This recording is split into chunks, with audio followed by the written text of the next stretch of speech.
व्यासम ततो जय मुदीरये। भगवान वेद व्यास कहते हैं नारायणम नमस्कृत्य, मैं उस नारायण को नमस्कार करता हूँ, मैं उस नारायण को, परब्रह्म जगदीश्वर को, अखिल ब्रह्मांड नायक, इस संपूर्ण जगत के नियंता उस परम पिता परमेश्वर को नमस्कार करता हूँ, प्रणाम करता हूँ। नारायणम नमस्कृत्य नरं चैव नरोत्तमम्।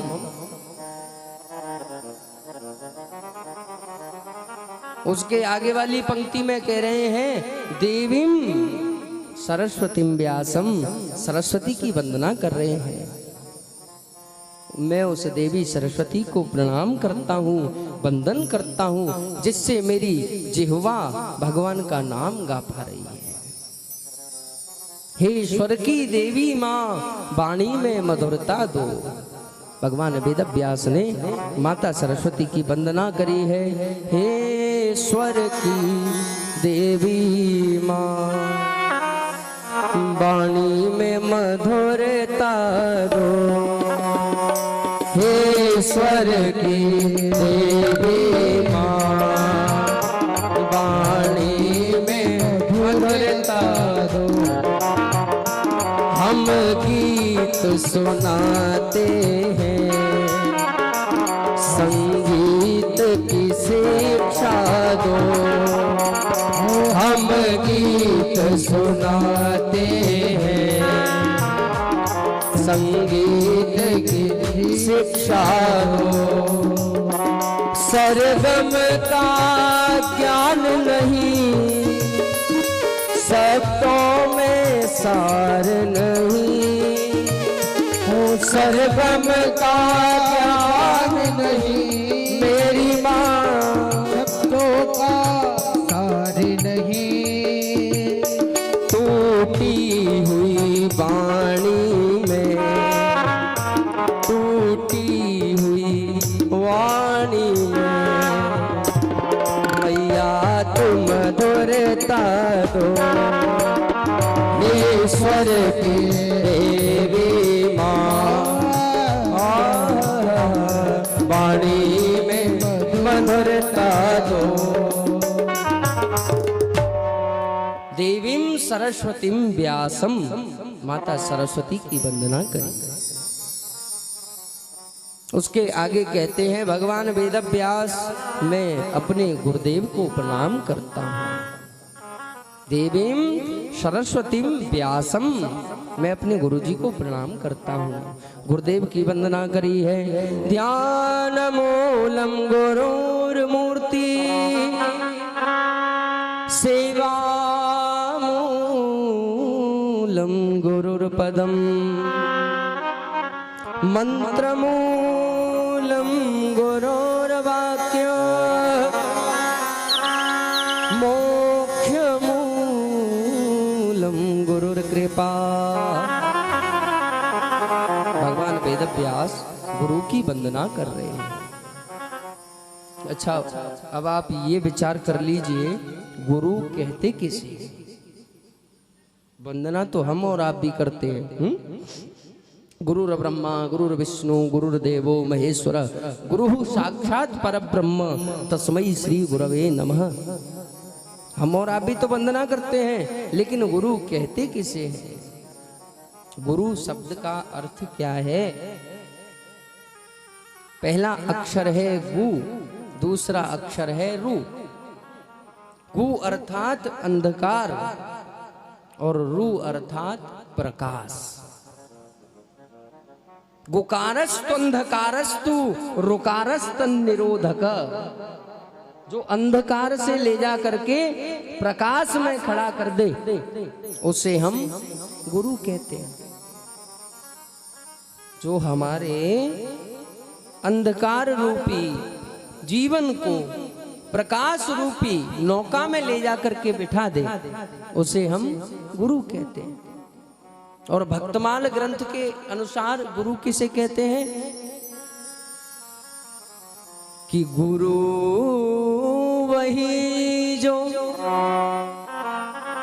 भक्तमाल में गुरु किसे कहते हैं? ये तो हमने आपको प्रचलन के हिसाब से गुरु बताया है, पुराण के हिसाब से गुरु बताया कि गुरु किसे कहते हैं। गुरु शब्द का अर्थ क्या होता है?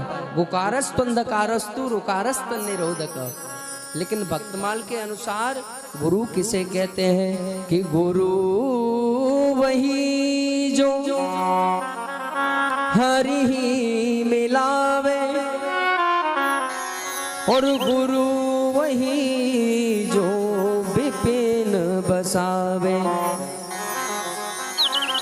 गुरु वही जो संत सिवावे, और इन करनी बिन गुरु न कहावे। गुरु के कुछ कर्म बताए हैं। गुरु वही जो हरि ही मिलावे, गुरु वो है जो भगवान के दर्शन करा दे। गुरु वही जो हरि ही मिलावे, गुरु वही जो विपिन बसावे। हमारे हृदय में बिहारी जी की छवि बैठ जाए, नारायण की छवि बैठ जाए, ऐसा गुरु होना चाहिए।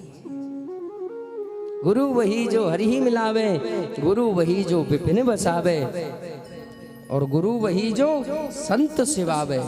गुरु ऐसा ना हो कि चेला हमारे चरण दबाओ, बेटा किसी दूसरे महापुरुष के चरण मत दबाओ। है प्रेम से कहो राधे राधे। गुरु का स्वभाव ऐसा होना चाहिए कि अगर हम बैठे हैं और हमारे बगल में ब्राह्मण बैठे हैं तो ऐसा ना हो हमारा शिष्य आए, हमारे चरण छू कर के चला जाए और हम शिष्य को एक बार भी ये ना कहें कि ब्राह्मणों के चरण छुओ, महापुरुषों के चरण छुओ। गुरु ऐसा होना चाहिए, बेटा मेरे चरण भले ही बाद में छू लेना, लेकिन इन महापुरुषों के चरण पहले छू। गुरु वही जो संत सिवावे, संतों के दर्शन कराए, संतों के चरण छुआए। जो इन करणियों को नहीं करते, इन करणी बिन गुरु न कहावे। जो इन कर्मों को नहीं करते वो गुरु कहलाने के योग्य नहीं है। अरे भैया हम अपने मन मुताबिक ढंग से नहीं बोल रहे, ये पुराण है? ये देखो ये विष्णु पुराण है। जो भी ठाकुर जी प्रेरणा करके बुलवा रहे हैं वो हम पुराण से ही बोल रहे हैं। भक्तमाल की ग्रंथ, भक्तमाल का भी एक ग्रंथ है, जैसे विष्णु पुराण है वैसे ही भक्तमाल है। भक्तमाल में वर्णन आया है, गुरु वही जो हरि ही मिलावे, गुरु वही जो विपिन बसावे, गुरु वही जो संत सिवावे, इन करनी बिन गुरु न कहावे। प्रेम से कहो राधे राधे। भगवान वेद व्यास ने गुरु के चरणों में बंधन किया है। देवीं सरस्वतीं व्यासं ततो जयमुदीरये। हे गुरुवर आप मेरे ऊपर कृपा करें, क्योंकि जब तक गुरु की कृपा नहीं होती तब तक महाराज शिष्य भगवत मार्ग पर चल नहीं सकता। आप नीचे से ऊपर तक देख लीजिए, गुरु की कृपा भई तब जाकर के प्रभु की प्राप्ति हुई। 5 वर्ष की अवस्था में ध्रुव जी महाराज को प्रभु के दर्शन हुए, नारद जी का संग मिला। नारद जी ने कान में 12 मंत्र की दीक्षा दी, गुरु मंत्र दिया। बालक का जब मुंडन संस्कार होता है, यज्ञोपवीत संस्कार होता है, तब गुरु जी कान में गायत्री मंत्र की दीक्षा देते हैं। और रामचरितमानस में तुलसीदास जी ने अपनी लेखनी से क्या लिखा है? गुरु बिन भवनिधि तरई न कोई, गुरु बिन भवनिधि तरई न कोई। गम प पम गर लीर सा, गम प पम गर लीर पम गम प संनी ध पम गम गर निध निर गर निर ध। गुरु बिन भवनिधि तरई न कोई, गुरु बिन भवनिधि तरई न कोई। जो बिरंची कर सम होई, जो बिरंची कर सम होई। तुलसीदास जी कह रहे हैं गुरु बिन भव निधि तरई न कोई। जीवन में जब तक गुरु ना हो तब तक जीव भगवान की भक्ति के मार्ग में आगे नहीं बढ़ सकता। इसीलिए बंधुजनों जीवन में गुरु बनाना अति आवश्यक है। अच्छा, हमारे ब्रज की कहावत में गुरु के लिए कहते हैं पानी पियो छान के और गुरु बनाओ जान के। लेकिन ऐसा नहीं करना चाहिए। ये तो ब्रज की कहावत है महाराज है। शिष्य गुरु की परीक्षा ले, ये कहाँ का न्याय है महाराज है। गुरु जी शिष्य से कहें बेटा ये सुनाओ तो शोभा देता है, और शिष्य कहे गुरु जी आप सुनाओ। प्रेम से कहो राधे राधे। अगर आप कहें तो हमें एक दृष्टांत याद आ रहा है, सुना दें हैं? सुना दें भैया, आपकी इच्छा नहीं है? क्यों हरिओम भैया, सुना दें? अच्छा, प्रेम से कहो राधे राधे। महाराज एक गांव का व्यक्ति गुरुजी के पास गया और गुरुजी के पास जाकर के कहा, गुरुजी को प्रणाम किया, गुरुदेव दंडोत। है ब्रज की भाषा आपको समझ में तो आ रही है ना। गुरुजी के पास गया और गुरुजी के पास जाकर के हाथ जोड़ करके बोला, बोले गुरुजी दंडोत। बोले चेला प्रसन्न रहो, आनंद करो। गुरुजी, हाँ बेटा। गुरुजी आज मन ऐसा कर रहा है कि कुछ सुनाओ। गुरुजी को लगा चेला गुरुजी से कह रहा है कि कुछ सुनाओ। बोले हाँ गुरुजी, मन में ऐसा विचार है कि आप कुछ सुनाओ। गुरुजी ने कहा बेटा क्या सुनोगे? गुरुजी नहीं, आप सुनाओ, जो भी सुनाओ आप ही सुनाओ। तो बोले बेटा कुछ इच्छा तो होगी। बोले नहीं गुरुजी, आप जो सुनाओगे वही सुन लेंगे। तो गुरुजी ने कहा बेटा एक काम करो, राम राम कहो। क्या कहो? राम राम। चेला ने गुरुजी को कहा, गुरुजी आप भी पता नहीं कहाँ 1999 के जमाने में जी रहे हो, 2023 चल रहा है महाराज। राम राम वो तो चलते राम राम जी, राम राम सा, राम राम राम राम। तो महाराज एक राम रहे एक रामन ना, एक क्षत्रिय रहे एक वामन ना। बिन्ने बिन की नारे हरी, बिन्ने बिन की नाश करी, तनिक बात की बातन ना, तुलसी लिख गए पोथन ना। अरे गुरुजी को लगा, बोले ये चेला नहीं हो सकता, ये तो हमारा भी गुरु है। गुरुजी ने कहा बेटा कोई बात नहीं, अगर राम राम तुम्हें ऐसा ही लग रहा है, साधारण लग रहा है, तो एक काम करो बेटा सिया राम का। चेला ने फिर सर, अरे गुरुजी अभी तो आपको हमने बताया ना, एक राम रहे एक रामन ना। राम जी में और सिया राम में अंतर ही क्या रहा गुरुजी? कुछ अलग सुनाओ, हाँ कुछ नया सा सुनाओ। तो बोले बेटा भागवत चलेगी। बोले गुरुजी ये अभी पिछली बार थेगड़ा में हुई थी, तो यही महाराज जी वृंदावन से आए थे, इन्होंने सुनाई थी, कितनी बार सुने। भागवत तो गुरुजी सुनते ही रहते हैं, जब देखो टीवी पे भी आती रहती है और महाराज घर पे भी इधर उधर होती रहती है, तो सुनते ही रहते हैं। तो बोले बेटा फिर क्या चलेगा? विष्णु पुराण चलेगा? बोले नहीं गुरुजी ये अभी समझ में नहीं आ पाएगा। तो बोले बेटा फिर गीता चलेगी, गीता? तो हाँ गुरुजी ये सुना नाम पहली बार सुन रहा हूँ, गीता चलेगी गुरुजी, गीता सुना। चेला ने कहा गुरुजी गीता सुन लूंगा मैं, गीता सुना दो। गुरुजी ने कहा बेटा ध्यान से सुनना। महात्म्य सुनाने लगे गुरुजी गीता का। ओम श्री परमात्मने नमः, गीता का महात्म्य सुना रहे। महात्म्य सुनाते सुनाते अंतिम श्लोक आया, मध्य का श्लोक बोला है गुरुजी ने, सर्वोपनिषदो गावो दुग्धा गोपाल नंदनम। बेटा सर्वो उपनिषदो गावो दुग्धा गोपाल नंदन। बेटा सर्व उपनिषद, सब उपनिषद गावो गाय बन गई। अच्छा गुरुजी और क्या हुआ? बोले दुग्धा गोपाल नंदन, नंद नंदन यशोदा नंदन दुग्धा गोपाल दोहन कर रहे हैं। किसका? सर्वो उपनिषदों, समस्त उपनिषदों का। चेला ओंकारे लगाता जा रहा है, गुरुजी सुनाते जा रहे हैं। अंतिम श्लोक गुरुजी ने बोला, गीता शास्त्र मिदम पुण्यम यह पठित प्रयतो नरः। चेला ने कहा गुरुजी महात्म्य पूरा हो गया? बोले हाँ बेटा। तो गुरुजी महात्म्य तो पूरा हो गया, लेकिन मेरी समझ में नहीं बैठ पाया। बोले कैसे बेटा, अब क्या रह गया समझने को? तो चेला बोला, बोले गुरुजी अभी आपने एक श्लोक बोला था, शरवो उपनिषदो गावो दुग्धा गोपाल नंदन, समस्त उपनिषद गाय बने, भगवान नंद नंदन ने दोहन किया। यहां तक तो गुरुजी समझ में आ गया, लेकिन आपने बीच में बोला दुग्धा, गुरुजी ये नहीं समझ में आया, ये दो गधा कौन थे? गुरुजी ने माथे पर हाथ रखा, बता रे चेला, मैंने पूरी गीता का महात्म्य सुना दिया और अभी तू इन दो गधाओं पे अटक रहा है।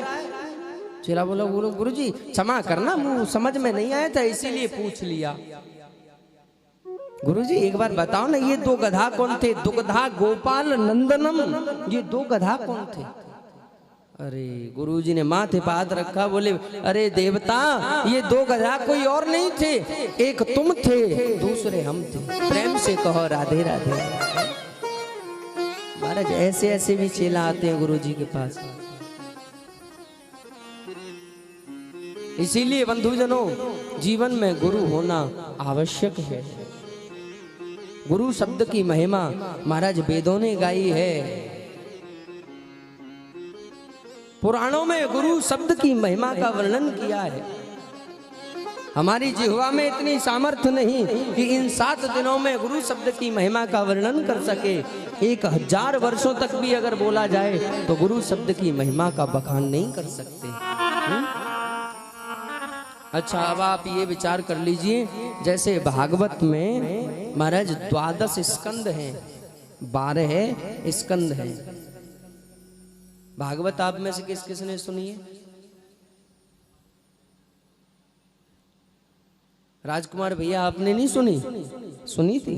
अच्छा, 12 स्कंद भागवत में है, 335 अध्याय हैं, 18,000 श्लोक हैं भागवत में। महाराज ठीक उसी प्रकार विष्णु पुराण में 6 अंश है। इसमें स्कंद नहीं है, इसमें क्या है? अंश है। कितने अंश हैं? 6। कितने? 6 अंश हैं। 6 अंशों से मिलकर के 23,000 श्लोक। कितने? 23,000। 23,000 श्लोकों वाला ग्रंथ ये विष्णु पुराण, और महाराज 6 अंशों वाला ये विष्णु पुराण की दिव्य संहिता, हरि पुराण की संहिता महाराज लेखनी से भगवान वेद व्यास ने लिख करके तैयार कर ली है। अब थोड़ा सा विचार यहां भी कर लीजिए कि जैसे भागवत के प्रमुख प्रवक्ता हैं कौन? भगवान सुखदेव। सुखदेव जी ने तो परीक्षित जी को जन जन में प्रचारित किया भागवत को, और प्रमुख श्रोता है परीक्षित। तो विष्णु पुराण का प्रमुख वक्ता कौन है और प्रमुख श्रोता कौन है? किसने सुनी और किसने सुनाई? ये थोड़ा समझने में पहले दिन परेशानी होगी, बाकी तो धीमे धीमे महाराज पटरी पे गाड़ी आ ही जाएगी। हैं 7 दिन है, लेकिन दुख इस बात का है जब तक आपकी गाड़ी पटरी पे आएगी और महाराज शताब्दी की तरह दौड़ लगाएगी, तब तक हमारी गाड़ी पटरी से उतरने लग जाएगी। प्रेम से कहो राधे राधे। 6 अंश हैं, 23,000 श्लोक हैं। प्रमुख वक्ता विष्णु महापुराण के कौन है? महर्षि पाराशर है, विष्णु महापुराण के वक्ता है। महर्षि पाराशर ने विष्णु महापुराण की कथा सुनाई है। अच्छा, सुनी किसने है? मैत्रेय मुनि ने इस विष्णु महापुराण की कथा को श्री पाराशर जी के गुरुदेव के मुखारबिंद से श्रवण किया है। अब आप लोगों को पता लग गया विष्णु पुराण के प्रमुख वक्ता कौन है? कौन है मैया? क्या कह रहे हो? हमें? आप नहीं हो, महर्षि पाराशर हैं। प्रेम से कहो राधे राधे। बताओ मैया कह रही हमें। विष्णु महापुराण के प्रमुख वक्ता हैं महर्षि पाराशर, और प्रमुख श्रोता हैं मैत्रेय मुनि। मैत्रेय मुनि ने प्रणाम किया चरणों में गुरुदेव को और कहा, गुरुदेव मेरे मन में कुछ प्रश्न है, मैं आपके चरणों में बारंबार प्रणाम करता हूँ, और वैसे भी आपके ऊपर तो गुरुदेव की बड़ी कृपा है, इसीलिए आप मेरे जीवन का मार्गदर्शन करें गुरुजी। मेरे मन में कुछ प्रश्न है। महर्षि पाराशर के चरणों में प्रणाम किया मैत्रेय मुनि ने और कहा, गुरुदेव मेरे मन में जिज्ञासा है, मैं ये जानना चाहता हूँ कि ये संपूर्ण जगत किसने रचा है? और ये जब जगत रचा नहीं था तब क्या था, और जब ये जगत नहीं रहेगा तब क्या रह जाएगा गुरुदेव? इस जगत को रचने वाला कौन है, इसका रचयिता कौन है? क्योंकि गुरुदेव आपके ऊपर आपके गुरुजी की बड़ी कृपा है, और महाराज जिस पर गुरुजी की कृपा हो जाए फिर वो चेला, हमारे ब्रज की कहावत है महाराज, हाँ, अरे मेरे गुरुजी की कृपा मेरे पे। और भागवत में सुखदेव जी कहते हैं, राजन परीक्षित, चिंता मणिर्लोक सुखम सुरद्रुः स्वर्ग संपदा प्रयच्छति गुरु प्रीतो वैकुंठम योग दुर्लभम। राजन जिसके ऊपर गुरुदेव की कृपा हो जाती है क्या होता है? चिंता मणिर लोक सुखम, चिंता मणि होती है ना, मणि, वो लोक सुखम स्वर्ग का सुख दे सकती है, संपूर्ण लोक का सुख दे सकती है। लेकिन जिस पर गुरु की कृपा हो उसको क्या मिल सकता है? प्रयक्षति गुरु। राजन जो बैकुंठ योगियों को दुर्लभ होता है, भजनानंदियों को दुर्लभ होता है, उस बैकुंठ को शिष्य प्राप्त कर सकता है। कब? जब गुरुदेव की कृपा हो जाए। है? योग दुर्लभम, जो योगियों को भी नहीं मिलता महाराज, उसे शिष्य प्राप्त कर सकता है अगर गुरुदेव रीझ जाएं तो। इसीलिए गुरुदेव मैं ये जानना चाहता हूं, ये जगत किसने रचा है, और ये जब जगत नहीं था तब कौन था, और जब जगत आगे भविष्य में नहीं रहेगा गुरुदेव तो कौन रहेगा? इसीलिए बंधुजनों महर्षि पाराशर कहते हैं, मैत्रेय मुनि तुम्हारे प्रश्नों को सुन करके मैं गदगद हो गया, तुमने मेरे हृदय में पुनः भगवान की भक्ति जगा दी। इसीलिए मैत्रेय मुनि ध्यान पूर्वक सुनना। और वैसे भी अब तुमने मुझे ऐसी कथा याद दिला दी है, तुमने मुझे ऐसी कथा का स्मरण करा दिया जो मेरे पिताजी ने मुझे सुनाई। भागवत नारायण के मुख से निकली ब्रह्मा जी को मिली, और ब्रह्मा जी के मुख से निकली नारद जी को मिली, नारद जी के मुखारबिंद से निकली तो महाराज भगवान वेदव्यास को मिली। 4 श्लोकों में भगवान वेदव्यास को मिली। भगवान वेदव्यास के मुखारबिंद से निकली सुखदेव जी को मिली, और सुखदेव जी के मुखारबिंद से निकली तो जन जन में भागवत का प्रचार प्रसार हुआ। अनेकों अनेक वक्ता हुए, प्रवक्ता हुए। ठीक उसी प्रकार महर्षि पाराशर को ये विष्णु पुराण की दिव्य गाथा परंपरागत प्राप्त हुई, अपने जन्म की व्यथा सुनाई है मैत्रेय मुनि को महर्षि पाराशर ने। अच्छा, ये पाराशर जी पुत्र किसके हैं? जैसे भगवान वेदव्यास के पुत्र हुए सुखदेव जी, वैसे ही पाराशर जी महर्षि शक्ति के पुत्र हुए, शक्ति के बेटा हुए पाराशर, और इनको परंपरागत ये विष्णु पुराण की गाथा मिली। मैत्रेय मुनि तुमने मुझे उस कथा को ध्यान दिला दिया, मेरा मन तुमने उस कथा में पहुंचा दिया जो मुझे गुरु कृपा से प्राप्त हुई थी। ध्यान पूर्वक सुनना मैत्रेय मुनि। विष्णु साकादुद्भूतम। मैत्रेय मुनि से महर्षि पाराशर कहते हैं कि विष्णु सकाशादुद्भूतम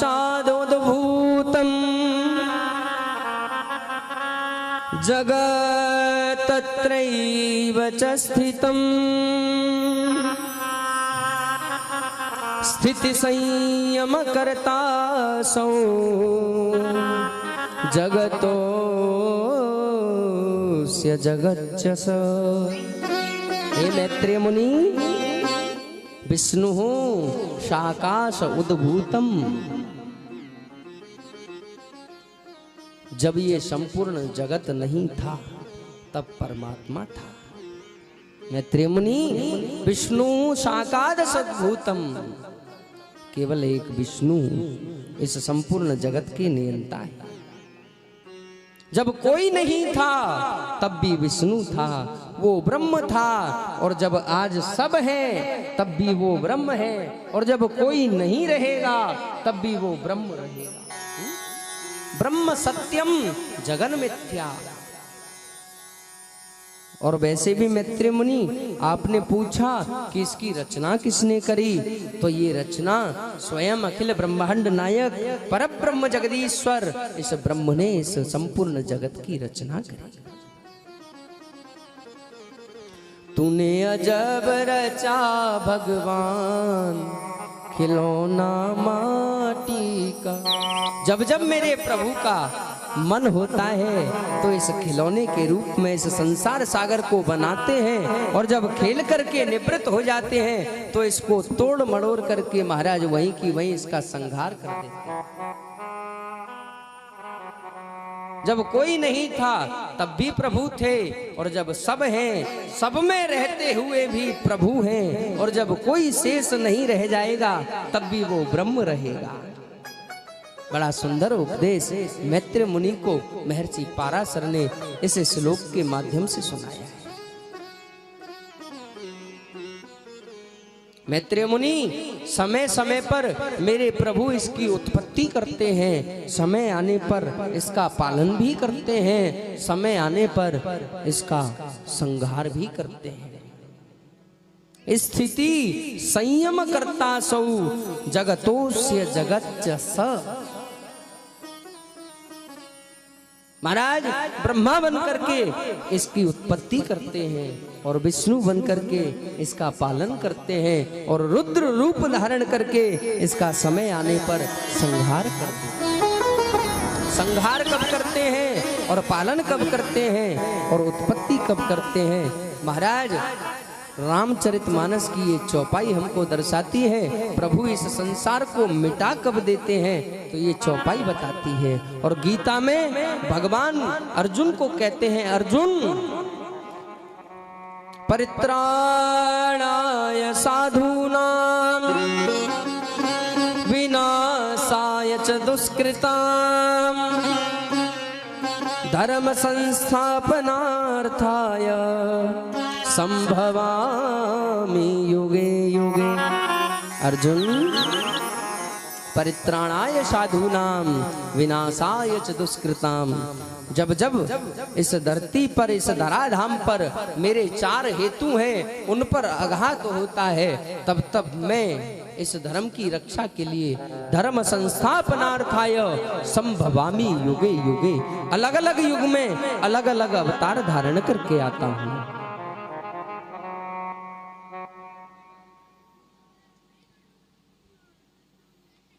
अर्जुन ने कहा, प्रभु इसका पालन कौन करता है? फिर आप संहार के लिए अवतार लेकर के आते हैं तो पालन कौन करता है? भगवान ने कहा, अर्जुन इसका पालन भी मैं ही करता हूँ। ये तीनों कार्य मेरे ही हैं, उत्पत्ति करना, पालन करना और संहार करना। धर्म संस्थापनार्थाय संभवामि युगे युगे। और रामायण की चौपाई क्या कह रही है? गोस्वामी तुलसीदास जी अपनी लेखनी से क्या लिख रहे हैं? जब जब होए धर्म की हानि, हो जब जब होए धर्म की हानि, जब जब होई धर्म की हानि, जब जब होई धर्म की हानि, बाण ही असुर महाअभिमानी, बाण ही असुर महाअभिमानी, जब जब होई धर्म की हानि, जब जब होई धर्म की हानि, बाण ही असुर महाअभिमानी, बाण ही असुर, तब तब धरे प्रभु विविध शरीरा, तब तब धरे प्रभु विविध शरीरा, हरहि कृपा निधे सज्जन पीरा, हरहि कृपा निधे सज्जन पीरा। जय सिया राम, जय जय सिया राम, जय सिया राम, जय जय सिया राम, कब तुम कृपा करोगे राम, कब तुम कृपा करोगे राम, जय सिया राम, जय जय सिया राम, जय सिया राम, जय जय सिया राम। रामायण की ये चौपाई कहती है, जब जब होए धर्म की हानि, बाढ़ही असुर महाअभिमानी, जब जब इस धराधाम पर धर्म को हानि पहुंचती है महाराज, तब तब प्रभु अवतार धारण करके आते हैं। देवदत्त नाम के घोड़े पर बैठ करके मेरे प्रभु आते हैं, हाथ में खड़ग लेकर के आते हैं महाराज। परित्राणाय साधूनाम विनाशाय च दुष्कृताम, महाराज जो इस धराधाम पर धर्म को हानि पहुंचाते हैं, सबको महाराज उस खड़ग से एक साथ महाराज उनका उद्धार करते हुए मेरे प्रभु इस जगत का संहार। तब तब धरे हरि विविध शरीरा, हरहि कृपा निधि सज्जन पी। अच्छा, रामायण की जब राम जी की स्तुति की है तो राम जी की स्तुति किस किस को याद है? भय प्रगट कृपाला दीन दयाला कौशल्या। अरे भैया आपको तो याद है, प्रेम से कहो राधे राधे। भैया क्यों नहीं याद होएगी? आप जैसे प्यारे प्यारे श्रोतालु और महाराज भगवान की भक्ति करने वाले श्रोतालु, इतना तो हम भी भजन नहीं कर पाते जितना आप लोग करते हो। प्रेम से कहो राधे राधे। बस थोड़ी सी कमी है, वो कमी ये है कि राधे राधे बोलने में कंजूसी करते हो। कोई कहता है आधे आधे और कोई कहता है अरे अब तो समय हो गया महाराज जी, विराम तो कर दो। प्रेम से कहो राधे राधे। है? अच्छा महाराज रुद्रेश्वर भैया, आपने जब कलश यात्रा में एक विशेष चीज देखी हो, आप लोग तो नृत्य करने में लगे थे, लेकिन हमने एक चीज आज पहली बार नोटिस करी है कि जब कलश यात्रा हमारी यहाँ से निकली तो मार्ग में वृषभ और गाय दोनों एक साथ खड़े होकर के सर को ऐसे झुका रहे हैं। आज जीवन में दास को पहली बार ये अवसर देखने को मिला। वृषभ कौन है? अरे महाराज ये वृषभ कोई और नहीं है, ये बैल ही स्वयं धर्म का प्रतीक है। और ये गाय कौन है? अरे ये गाय कोई और नहीं है, स्वयं पृथ्वी ही गाय का रूप धारण करती है। आज जीवन में पहली बार ऐसा सुंदर दृश्य हमने अपनी आंखों से देखा और इस दृश्य का दर्शन किया। हृदय बड़ा गदगद हो गया। दास को पहली बार ऐसा दर्शन करने का अवसर मिला। जैसे ही पोथी को लेकर के हमारे देवकी नंदन जी आगे की ओर बढ़े, ठाकुर जी को लेकर के हमारे भैया आगे जब बढ़े, तो वृषभ और गाय ने दोनों ने एक साथ सर को ऐसे किया। और क्यों ना हो महाराज, मानो वो भी ये कहना चाहते हैं, अपने मन की व्यथा को बताना चाहते हैं कि आज हमारे लिए धर्म का कार्य हो रहा है, हमको बल प्राप्त हो रहा है। ये क्या है? साक्षात धर्म ही तो है ये। परीक्षित के राज्य में जब कलयुग आया था, परीक्षित जी जब भ्रमण करने निकले तो महाराज कलयुग को देखा। एक वृषभ यानी बैल 3 पैरों से लंगड़ा होकर के महाराज लंगड़ाते हुए जा रहा है और गाय रोती हुई जा रही थी। महाराज परीक्षित भ्रमण कर रहे थे, धनुष बाण पर प्रत्यंचा चढ़ा ली, छोड़ूंगा नहीं मैं इसको। कौन है मेरे राज्य में, किसको परेशान कर रहा है, कौन है। जैसे ही बाण पर प्रत्यंचा चढ़ाई तो ये आज काला काला पुरुष हाथ जोड़ करके चरणों में गिड़गिड़ा गया और महाराज परीक्षित को कहा, प्रभु शरणागत दीनार्थ, शरण में आए हुए को त्यागना नहीं चाहिए, मेरी रक्षा करो, मैं कोई और नहीं हूँ। परीक्षित ने कहा, कौन हो? कहा, मैं कलयुग हूँ महाराज, मेरा समय हो गया इसीलिए मैं आया हूँ और आप मुझे बाण से मार रहे हो। अरे शरण में आए हुए की लाज रखनी चाहिए और मैं आपकी शरण में हूँ। त्वाम हम शरणम गतः, मैं आपकी शरण में आया हूँ, आप मेरे को बाण से मेरा उद्धार करना चाहते हो। तो बोले, तुम कलयुग हो और तुम वृषभ के पीछे, गाय के पीछे क्यों भाग रहे हो? हैं? जब बैल के पीछे तुम भाग रहे हो और ये गाय के पीछे पीछे भाग रहे हो, क्यों भाग रहे हो? तो बोले, महाराज मेरा कलयुग नाम है तो मेरे गुण भी कलयुग के ही हैं, इसीलिए मेरे राज्य में धर्म हो नहीं सकता, इसीलिए मैं इस धर्म को मारता हुआ आगे को ले जा रहा हूं।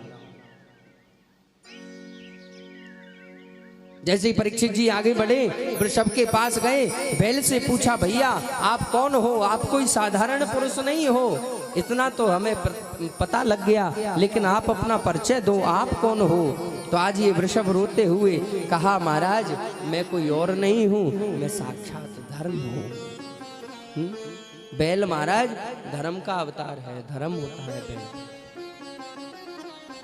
और ये तुम्हारी हालत ऐसी, 3 पैरों पर जा रहे हो, एक पैर तुम्हारा लंगड़ा हो गया, ये किसने किया? महाराज सतयुग गया, सत्यता चली गई, त्रेता गया, पवित्रता खत्म हो गई, द्वापर गया, दया चली गई और बचा कलयुग। महाराज धर्म के 4 चरण हैं, सत्यम शौचम दया दानम, ये 4 चरण हैं। पहला चरण है सत्य, दूसरा चरण है शौचम यानी पवित्रता, और तीसरा चरण है दया, और चौथा चरण है दान। दानमेव कलयुगे, ये तीनों चरण महाराज समाप्त हो चुके, एक ही चरण बचा है, कौन सा? दानमेव कलयुगे, केवल और केवल दान। या तो दान दे लो या भगवान का नाम दे लो। महाराज परीक्षित ने कलयुग का उद्धार जैसे ही करना चाहा, कलयुग शरण में आया और महाराज कहा, मैं कहाँ जाऊं, जब आप ही मुझे यहाँ से निकाल दोगे तो मैं कहाँ जाऊंगा? अरे बोले, तुम्हारे लिए हम स्थान देते हैं, द्यूतम पानम स्त्रिया सूना यत्रा धर्म चतुर्विधा। कलयुग तुम 4 जगह जाकर के रहो। कहाँ कहाँ रहूं? द्यूतम, जहां जुआ खेला जाता हो वहां जाकर के रहो, ताश जहां खेली जाती हो वहां तुम जाकर के रहो। दूसरा स्थान द्यूतम पानम, जहां मदिरा पान की जाती हो वहां जाकर के तुम रहो। स्त्रिया सूना, जहां वैश्यागमन होता हो वहां जाकर के रहो। जहां लंपट पुरुष रहते हो वहां जाकर के रहो। ये 4 स्थान कलयुग को महाराज परीक्षित ने रहने के लिए दिए। कलयुग ने हाथ जोड़ करके कहा, बोले क्षमा करना, जैसा आपने मेरा भेष देखा वैसा ही देश दे दिया। अरे मेरे भी तो VIP आते हैं, प्रेम से कहो राधे राधे, मेरे भी तो रिश्तेदार आते हैं भाई, मैं उनको कहाँ रखूंगा? अरे कोई ऐसी जगह तो दे दो जहां मैं उनको बढ़िया कोल्ड ड्रिंक सोल्ड ड्रिंक और वो पिला सकूं बिठा करके। हैं महाराज परीक्षित को दया आ गई। अच्छा, दया इसीलिए आई क्योंकि इसमें एक गुण देखा। सबसे बड़ा गुण कौन सा दिखा? कि कलयुग में हरेर नाम हरेर नामैव केवलम। कलयुग में प्राणी कुछ ज्यादा ना करे, केवल भगवान का नाम ले ले, उसका उद्धार हो जाएगा। ये सबसे बड़ा महान गुण उस कलयुग में दिखा। महाराज परीक्षित को दया आई तो कलयुग से कहा, बोले कलयुग तुम सोने में भी रहो, स्वर्ण में जाकर के रहो। अच्छा, इधर भगवान कहते हैं, अर्जुन, गीता में भगवान अर्जुन को कह रहे हैं, धातु नाम अस्मि कांचनम, धातुओं में धातु सोना मेरा स्वरूप है। अब आप ही विचार कीजिए। और इधर परीक्षित जी कलयुग को कह रहे हैं कि तुम स्वर्ण में रहो। तो एक जगह पे दो व्यक्ति कैसे रह सकते हैं, और वो भी कलयुग और भगवान। तब महापुरुषों ने यहां अलग अलग प्रकार से संशोधन किया। जो धन एक नंबर से कमाया हुआ होगा, जो ईमानदारी से कमाया हुआ होगा, ईमानदारी से कमाए हुए धन से बनवाया हुआ स्वर्ण होगा, उसमें भगवान निवास करेंगे। और जो धोखाधड़ी से, बेईमानी से, 2 नंबर के पैसे से बनाया हुआ स्वर्ण होगा, उसमें कलयुग निवास करेगा। जैसे ही कलयुग को सुनाई दिया कि स्वर्ण में रहो, तो महाराज परीक्षित के सिर पे मुकुट लगा हुआ था, और मुकुट जैसे ही महाराज निगाह गई, कलयुग जाकर के मुकुट में बैठ गया। मुकुट में क्यों बैठा? महाराज युद्ध में धोखाधड़ी से लिया हुआ मुकुट था। महाराज जो परीक्षित ने पहन रखा था वो भी 2 नंबर का ही था, धोखाधड़ी से लिया हुआ था, इसीलिए कलयुग प्रवेश कर गया। और जो परीक्षित संतों का सम्मान करते थे, भगवान की पूजा करते थे, आज वही परीक्षित संत का अपमान कर बैठे। जैसे ही कलयुग बैठा, बुद्धि तामसी हो गई, सत्वगुणी बुद्धि तमोगुण में बदल गई, परिणित हो गई, और साधु के चरणों में, संत के चरणों में अपराध कर दिया। महाराज मरा हुआ सर्प जाकर के समीक मुनि के गले में डाल दिया। ए बाबा जी, क्या ढोंग करते हो, माला जपने में लगे हो, तुम्हें पता नहीं मैं एक पति छत्रपति सम्राट परीक्षित राज्य का भ्रमण कर रहा हूं, आपको जल देने के लिए कहा, आपने सुना नहीं? महाराज अपमान किया। जैसे ही समीक मुनि के बेटा श्रृंगी को पता लगा कि मेरे पिताजी के गले में मरा हुआ सर्प एक राजा ने डाल दिया, कौशिकी नदी में स्नान कर रहे थे, और स्नान करते हुए श्रृंगी ऋषि ने हाथ में जल लिया और कहा, जिस किसी राजा ने मेरे पिता के गले में ये मरा हुआ सर्प डाला है, उसे मैं श्राप देता हूं, आज से ठीक 7वें दिन उस राजा को सर्पों में सबसे भयानक सर्प महाराज तक्षक नाग के दंश से मृत्यु प्राप्त हो। ऐसा श्राप महाराज परीक्षित को दिया था। बात कहाँ चल रही थी? प्रेम से कहो राधे राधे। अरे बात तो सही चल रही है, वही है, कहीं नहीं गई। हम तो आपका ध्यान देख रहे थे कि आपका ध्यान कहाँ चल रहा है। प्रेम से कहो राधे राधे। बंधुजनों, परीक्षित को जैसे ही श्राप मिला, समीक मुनि को जब पता लगा, समाधि में से खड़े हुए मेरे बेटा श्रृंगी ने परीक्षित को श्राप दे दिया, तो अपने शिष्यों को भेजा और कहा, परीक्षित को जाकर के महाराज जानकारी दे दो।